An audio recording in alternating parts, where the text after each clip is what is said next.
ఆ యూనివర్సిటీ ఆవిర్భావమే స్వతంత్రం రాకముందు ఆంధ్ర మహాసభ బాపట్ల సమావేశం 1913లో పెట్టి ఆంధ్ర రాష్ట్రం కావాలని ఆంధ్ర ప్రజలకు ఒక యూనివర్సిటీ ఉండాలని చెప్పి అప్పుడు మద్రాసు యూనివర్సిటీ ఉండేది అధ్యక్ష. అప్పుడు అందులో తీర్మానం పెట్టారు. మనం వెంటనే మనకు ఆంధ్ర రాష్ట్రం ఏర్పడలేదు, కానీ ఆంధ్ర యూనివర్సిటీ అయితే మటుకు 1926లో మీకు పరశురామ పాత్రరావు గారు అప్పుడు విద్యాశాఖ మంత్రిగా కంబైన్డ్ రాష్ట్రంలో ఉన్నప్పుడు అది తీసుకొని వచ్చి పెట్టడం. 1 సంవత్సరం విజయవాడలో రన్ చేశారు. తర్వాత విశాఖపట్నం పెట్టాక 1926 నుంచి విశాఖపట్నం అప్పటి వరకు కూడా ఒక మత్స్యకార గ్రామంగా ఉండేది. ఈరోజు మహానగరంగా ఏర్పడడానికి ముఖ్య కారణం ఆంధ్ర యూనివర్సిటీ అధ్యక్ష. ఆంధ్ర యూనివర్సిటీ మన తెలుగు సంస్కృతి, తెలుగు ఆచార వ్యవహారాలతో అన్నిటితో కూడా ముడిపడినటువంటిది.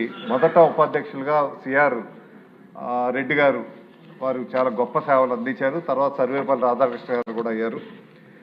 మొన్ననే చూసాం, ఒక అంత పూర్వ వైభవం ఉన్నటువంటి యూనివర్సిటీ వైభవం కోల్పోతున్నటువంటి పరిస్థితులు అయితే ఉన్నాయి అధ్యక్ష. మళ్ళీ పూర్వ వైభవం తీసుకురావాల్సినటువంటి అవసరం ఉంది.